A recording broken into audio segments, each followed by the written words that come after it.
Hello everybody, welcome to lesson 2.3 and 2.4 on congruent triangles.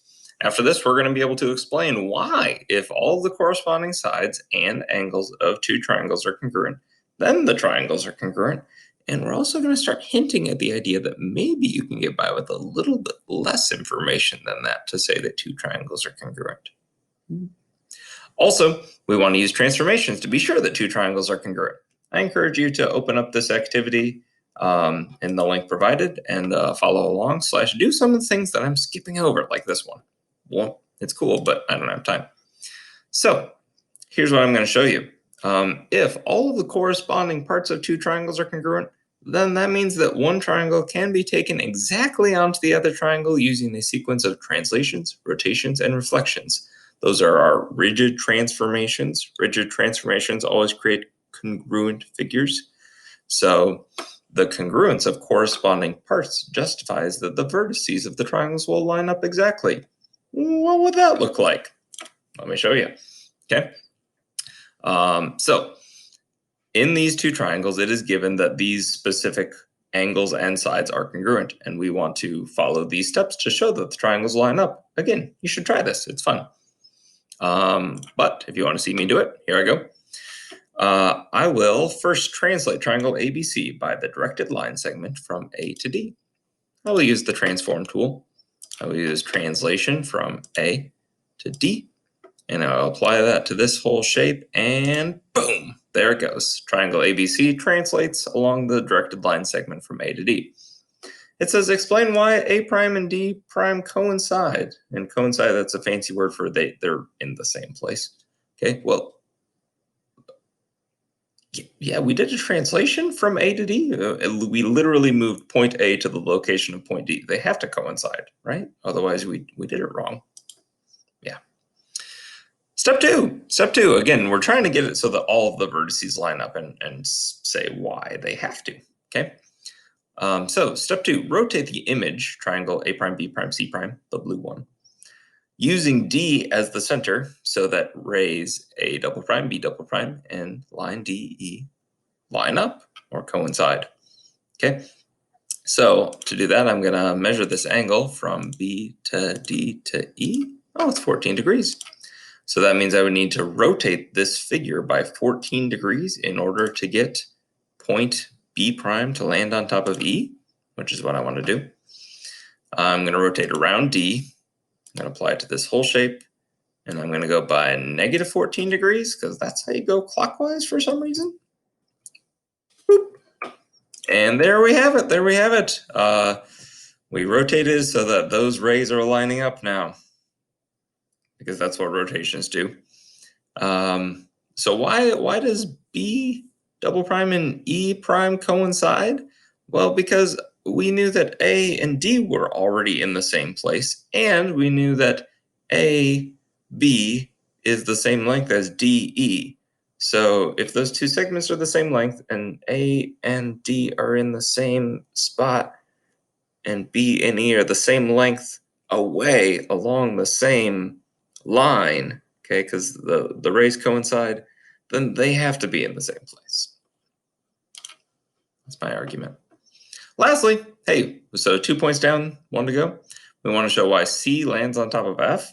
And it says reflect the image, triangle A double prime, B double prime, C double prime, across line DE. So I will.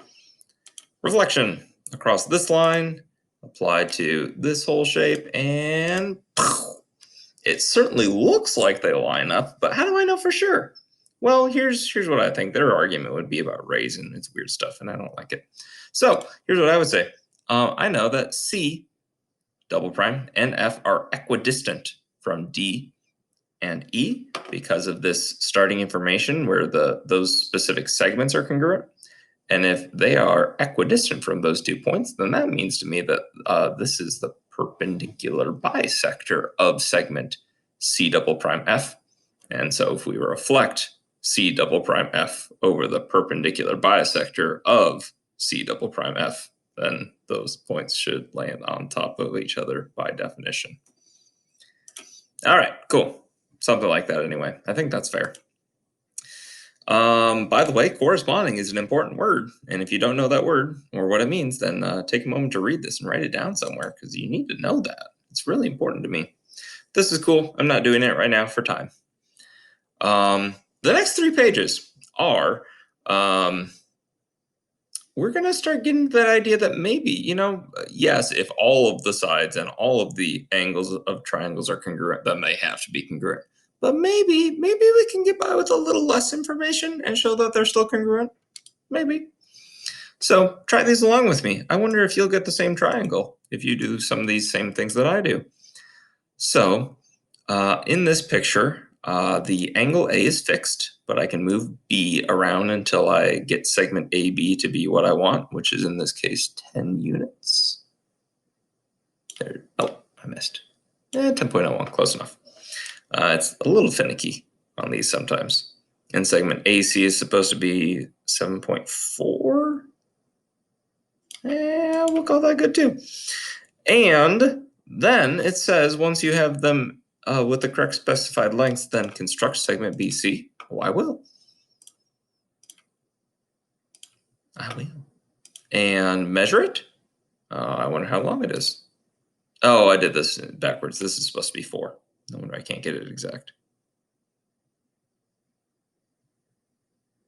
I was so close. Oh, there it is. And now if I measure this segment, that one is 7.39, also known as 7.4 with some human error and rounding business. Okay. Well, how about that? I didn't even try to make that segment that long, right? Like I made the 10 and the 4 and the 40-degree angle, and then all of a sudden this segment just turned out to be the length that it was supposed to be over here. And if I measure the angle, oh, well, hey, look, they're 120 and 20 degrees, just like it says right here. And again, I didn't even try to do that when I was building that segment. It just happened that way. Fascinating. Okay, round 2. Make that triangle. So in this one, the 8.66, which is one of the things we want, is fixed, and we're allowed to move around the rays. Again, you should try this. It's a good time. I will move this ray until I've got a 90-degree angle at A and a 30-degree angle at B. Oh, too far. There it is. And then I will mark their intersection. That's got to be where the point C is located. Okay, so that, yeah, I get those specific angles, and that's point C. Now, if I measure that third angle, it's got to be 60, right? I mean, A, because that's how triangles work. They have to make 180 degrees. I didn't even try to do that. It just works out. And what if I measure the segments? I wonder if they will be what I want them to be. Spoilers, they are. Spoilers, they are. They should be really close to 5 and 10. Let's find out. 4.98. And exactly 10. Yeah, like we talked about there. Fascinating. Again, didn't even try to make those other segments specifically those lengths. I just nailed down the 2 angles and the side that was in between them. And everything else turned out the way it was supposed to. Ooh, magic. Lastly, I'm going to make a triangle ABC. I'm going to pause while I do this because I know it takes me a long time, but you should try it too. Okay, close enough. Hopefully you made something that looks close to this. I mean, maybe you have the things in slightly different order, but I mean, you should have those 3 side lengths. Now it says measure the angles and then turn to the next page, and Mr. Martin's going to make a prediction. I made a prediction already on the next page about what your angles should be. Well, let's see how I did. 90, 53, and 37. 90, 53, and 37. How does he know? Is he a wizard? No. It's like this. There are certain combinations of parts that guarantee that you're going to have the same triangle. Like we just had those 3 sides that were the same. And I bet you made a triangle a lot like mine. And you weren't trying to do the angles as anything special, but I bet they turned out to be 90, 53, and 37 also, assuming you had numbers really close to 6, 8, and 10. Fascinating. I'm skipping this for time again, but it's cool. You should check it out. In summary, there are certain combinations of parts that appear to guarantee that triangles are congruent. Yes, there's 6 parts, 3 sides and 3 angles in every triangle, but you don't need that much to say that the whole triangles are going to be congruent, or at least so it appears right now. Okay, these were the three scenarios we looked at, and in each one of them, we started with like just three pieces of information, and in the end, all six parts of the triangles were congruent once we had nailed down the first three. So that seems interesting to me. And in the future, we're going to prove that those things always work out in a certain way. So have fun with that. Let us know if you have questions at the end.